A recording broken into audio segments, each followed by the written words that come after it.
Viral হওয়ার জন্য আমি কোথাও এমন কোনো কথাবার্তা বলবো না যে কথাবার্তাটা হচ্ছে মানুষকে খারাপ লাগবে।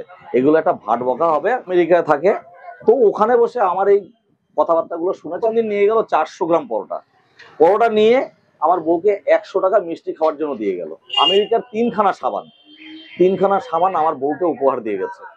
তোমার যখন হাতে খড়ি হবে তখন হাতে খড়ির হাতের লেখা একরকম, আর তুমি যখন মাধ্যমিক দিতে যাবে তখন একরকম থাকবে, তুই যখন হায়ার সেকেন্ডারি দিতে যাবো তখন তোমার একরকম হাতের লেখা থাকবে।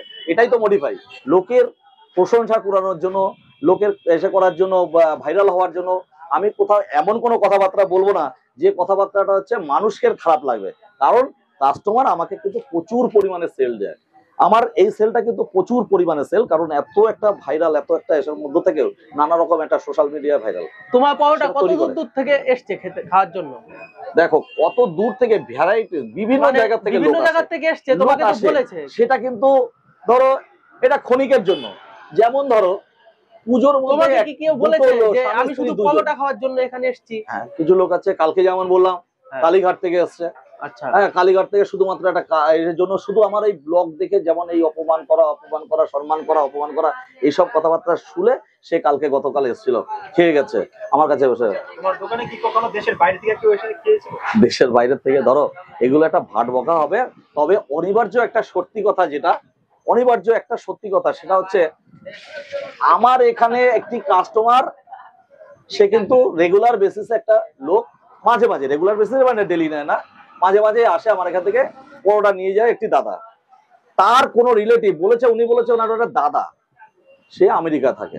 আচ্ছা, আমেরিকায় থাকে, তো ওখানে বসে আমার এই কথাবার্তাগুলো শুনেছে। তখন বলছে, কিরে তোদের এখানে 5G পেটাই পরোটা বাঘাজিতে নেন, এটা কোন দোকানটা? বলে আমি তো ওই দোকান থেকেই পরোটা আনি। তো উনি এই 10-15 দিন আগে এসেছিলেন এখানে। 10-15 দিন আসার আগে, তখন আসার পরে আমার কাছে পরোটা নিতে আসছে। প্রথম দিন নিয়ে গেল 400 গ্রাম পরোটা নিয়ে আমার বউকে 100 টাকা মিষ্টি খাওয়ার জন্য দিয়ে গেল। তার 2-3 দিন পরে আরো 1 কেজি পরোটা নিয়ে গেল। আমার যে মিস্ত্রি আছে সে তাকে 100 টাকা পুরস্কার দিয়ে গেল। পরে চলে গেছে বাড়িতে, বলছে বৌমা আমি কিন্তু কালকে চলে যাব।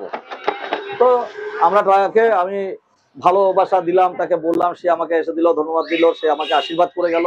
অনেক কিছু করে যাওয়ার পরে বাড়ি থেকে চলে আসার পর আবার ঘুরে আসছে। আমেরিকার 3খানা সাবান আমার বউকে উপহার দিয়ে গেছে বইটা। তাহলে এটা তো ভালোবাসা। লোকের এই যে ভালোবাসাটা তার কাছ থেকে পাচ্ছি। আমার কমেন্টসে কোথাও, আমার ভিডিওতে কোথাও গালাগালি নেই। তবে আমি একটা কথা আজকে যেটা বলবো তোমাদের কাছে, কোনোদিন বলি না, আমার যে ভিডিওগুলো বেরোচ্ছে তোমরা একটু কমেন্টস পড়ো। আমি করব কিনা করব ভিডিও, আমারটা ভালো লাগছে কিনা লাগছে, তোমরা ভালো বলেছো, তোমাদের দ্বারা আমি উপকৃত। আবার কিছু ইউটিউবার তোমাদের জন্য, তোমাদের ব্লগারদের জন্য আমি কিন্তু কিছুটা উপকৃত। যেমন এই যে কিছু কাস্টমার, আমার একটা পার্মানেন্ট কাস্টমার এটা আছেই, কিন্তু তাছাড়া তোমাদের মাধ্যমে তাদের কানে পৌঁছে যাচ্ছে, এই যে কথাগুলো পৌঁছে যাচ্ছে তাদের কাছে, এই খাবারটা তাদের কাছে মানে খাবারের কথাটা পৌঁছে যাচ্ছে, তারা আসছে, বিমুখ হয়ে ফিরে যাচ্ছে না যে আমার খাবারটা ভালো না মন্দ, তাদের কাছে কিন্তু বিমুখ হয়ে কখনো ফিরে যাচ্ছে না, তারা এসছে ভালো খাবারটা পাচ্ছে। সুতরাং এটাই আমি চাই যে তোমরাও একটু কমেন্টস করো, আর তোমাদের সেগুলোকে, এই যে ভিডিওগুলো যারা হচ্ছে তাদের এটাকে লাইক করো, সাবস্ক্রাইব করো। এটা আমি আমার অন্তরস্থল থেকে বলছি যে তোরা কিছুটা একটু অন্তত কমেন্টস করো, যে ভালো মন্দর ব্যাপারটা একটু সাথে করো, এটা করো। আগামী দিন আমি আরো করবো কিনা, কিছু কথাবার্তা বলতে পারি কিনা, যে অন্য কোন পথে যেতে পারি, এই সবগুলো তোমরা বলতে পারো। আমার কি পথ আছে এটা তোমরা বলতে পারো, কোথাও কমেন্টস করতে পারো।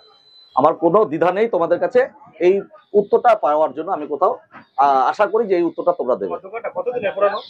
দোকান তো নাই করে 20 বছর হয়ে গেল। 20 বছর হয়ে গেল। মানে 20 বছরের মধ্যে কি কোনো মডিফাই করতে হয়েছে এটা বানাতে?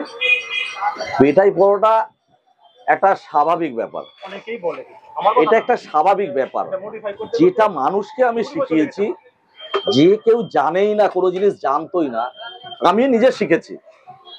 আমি নিজে কোনো এক জায়গা থেকে শিখেছি কিভাবে বানায়। তাদের প্রসেসটা ছিল একরকম, তাদের প্রসেসটাকে একরকম ছিল।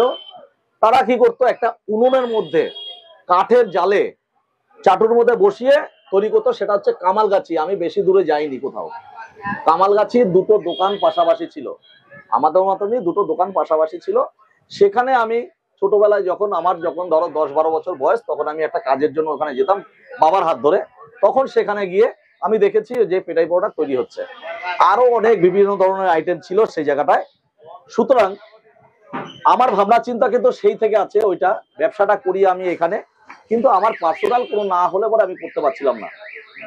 যখন এই রুটির ব্যবসাটা একটুখানি ঘাটতি উঠে যায়, তখন এই পেটাই পরোটার ভাবনা চিন্তা, তাই পেটাই পরোটা সেই থেকে শুরু হলো। কিন্তু আমি ভাবনা চিন্তা করলাম, আমার একটা মিস্ত্রি যে রুটি বানাতো, সেই মিস্ত্রি একটা মফস্বলের মিস্ত্রি, ধরো মথুরাপুরের মিস্ত্রি, তা মথুরাপুর মফস্বল অঞ্চল, তরুণ বলে ছেলেটি প্রথম আমার কাছে এই পরোটা মিস্ত্রি সে চালু করে। তরুণ বলে একটা ছেলে, তরুণ, হ্যাঁ তরুণ বলে একটি ছেলে, সে কিন্তু এই মিস্ত্রি এবং সেই এটা শুরু করে। সে বললো আমার এত বড় মোটা চাটু আছে, দেখো এই এত বড় মোটা চাটু, এটাকে সবসময় হিটে রাখার জন্য, আর যাতে পরোটার নিচটা যাতে না পুড়ে যায়, তার জন্য ওই চাটুর নিচে আবার আরেকটা চাটু দেওয়া হয়, তার উপরে ছাই দিয়ে বানানো হয়, ছাইটা দিয়ে রাখা হয় যাতে ওই তলটা না পুড়ে যায় পরোটা। এটাই হচ্ছে আসল কথা, অন্য কোনো গল্প নাই। আর পরোটা তো ময়ম থাকবেই, ধরো রোল বানাতে গেলে একটা ময়ম দিয়ে তৈরি করে রাখতে হয়, পরোটারও সেরকম একটা ময়ম দিয়ে রাখতে হয়। এবার কেউ 19 দেয়, কেউ 20 দেয়, 20 দেয় 19 দেয়, এরকম একটু ব্যাপার আছে।